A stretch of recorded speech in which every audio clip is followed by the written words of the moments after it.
Hi, I'm Reed Hudgens. Thomas Glover. For our final assimilation project, we chose to make a documentary that looks at race and the concept of race and identity at Harvard Westlake and how the students here interact with their own race and feel like their identity or race is being affected or changed because of the school they are at. Since the last few weeks of Assimilations, me and Reed have been thinking about how the kids at Harvard Westlake really understand what race means in this world and how it came about, and we just wanted to ask the question of whether or not Harvard Westlake is really as diverse or as aware about the social construct of race as Mr. Klein has made us through Assimilations. That was perfect. That was good. I'm Cam Jones, and I'm black. I'm Eddie Rodriguez, and I identify as Mexican American. I'm Josie, and I'm black, half black. My name is Solson Daniels, and I'm African American. I'm Oceana, and I'm half Persian and half Cuban. My name is Kevin Chen, and I'm Asian. I'm Spencer, and I'm half black and half white. My name is Nicole Bahar, and I identify as Iranian American. My name is Thomas Hilton Glover, and I'm African American. I'm Reed Hudgens, and I'm white. I've never heard of the word assimilation before. No. I have not. No. I have heard of the word assimilation, but I am not exactly sure what it means. I've heard of it, I don't know what it means. I have, and I think that the definition is basically being forced to integrate or feel like you're forced to integrate in the culture year round. Yes, I have heard of the word assimilation, and to me, I think it just means people coming from different cultural or ethnic backgrounds, either coming here or coming somewhere else and having to adjust to that place's kind of societal norms. Yes. Growing up in a Mexican household and hearing Spanish and then hearing children at my school who didn't speak Spanish, I knew that I was different from them and that I came from a different culture. Probably in elementary school or preschool. Well, I guess growing my dad's white and my mom's black, so I remember one time I was, and my dad's family is in Canada, and so I was on a family trip with extended family and stuff, and I realized that I looked different from the rest of everyone. I was like, oh. I knew I was Asian since my mother spoke Chinese to me. I think starting from a young age, I don't know if this is just a Persian thing, but starting from a young age, I knew I was Persian. My parents instilled that in me. They wanted me to be proud of my ethnicity, with family get-togethers and with holidays such as Nowruz and Charshanbe Suri. I knew I was Persian from, I think, the first time I was able to make independent thoughts,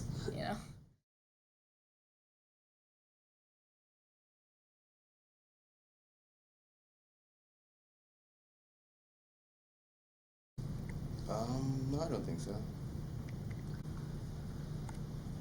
Yes. Why would they create the labels? Yeah. To stay in power? Yeah, I do agree with that statement. I think that the people in power oppress a lot of the minorities, especially right now. I don't think I'm really educated enough to give an answer on that, because I'm pretty sure in all societies, in Asia, there's racism towards white people. In Europe, obviously, there's racism towards Asians and Africans, and I think that racism just kind of exists everywhere. I'm not sure if it was one group of people that really created it. Yeah, I agree with that. Yeah. Do you have any reason why you agree with that? I agree with that statement because I guess if you think about it, race really is just a social construct, and it's most benefit to for I guess to benefit the people in power using race as a social construct can benefit those in power. I think it just happened to be white people. Like, I don't know if it was because they were white that this happened, but white people just ended up being in power and colonizing other places and having this idea of manifest destiny, like it's their job as the superior race to, colonize other places and make them more like themselves. I don't know if it's because they were white, but definitely once they realized that they were different than others or others were different than them, there was a hierarchy put with race. And to this day, it manifests itself in everything, in every professional field, in schools, in the media, everything. And so I think we're in a great time where we're starting to push back, and Black people, Hispanic people, Middle Easterners, all different kinds of races are being appreciated more and more. But I don't think we're at a place of equality yet.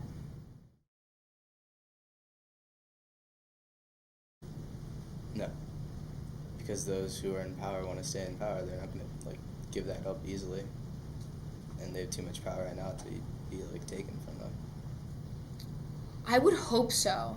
I like to make this joke that I don't know if it's on PC, but I make this joke that in 50 years everyone's going to be brown and bisexual, and in that sense I feel like racial labels and kind of racial barriers are starting to be broken down, and I think hopefully in the near future, everyone's gonna intermingle, and there won't be this instant racial profiling or stereotypes that are associated with a certain race, because everyone will be mixed and everyone will be culturally aware. No, I don't think so, because there's always people out there. There's always people out there who are going to be racist and whatnot.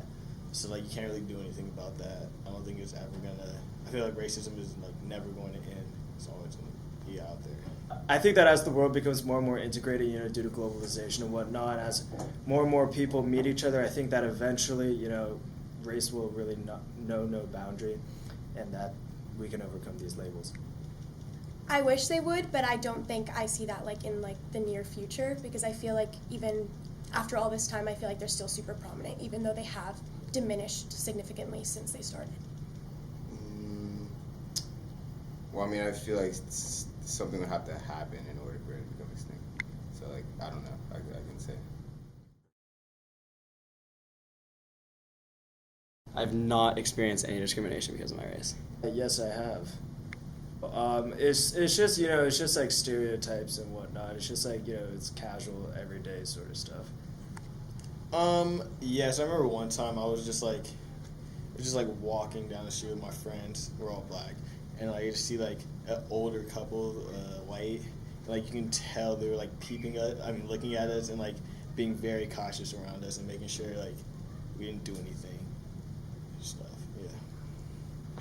I don't really think I can remember a specific time in which I've been discriminated against, and I feel like that's lucky for me. So no, I haven't. Yeah, I feel like there's been stereotypes and stuff like that. Yes, not to the point where, all types of discrimination hurts, and it definitely it bothers me, but I haven't experienced discrimination to a very personal degree. Thank goodness for that. But I have in airports and stuff, coming back from Iran, traveling to Iran, even just coming from traveling anywhere outside of the country, because of the growing terrorist attacks and stuff. They racially profile us, and so we have to go through extra security, and I don't know. Also, the way people talk about the Middle East and Iran and their ignorance about the country is really hurtful. From people who are surrounding me at school to the President of the United States, everyone is just so ignorant about the difference between terrorist people and religion and a country. They're not synonymous. So, Yeah. Should I elaborate? Yeah, whatever. Well, I remember Well, once like a white kid that called me the N word, and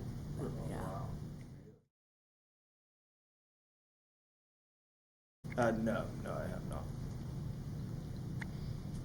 Yeah, actually, I think I kind of left behind some, like, a part of my black side, but, like, I also definitely still have that side of me. Yeah. Think so? No. Not really.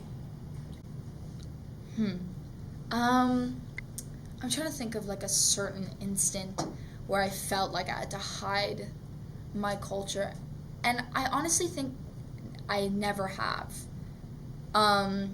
Even though there aren't that many Persians in our grade, I've never been afraid to say that I'm Persian just because I'm very proud of being Persian.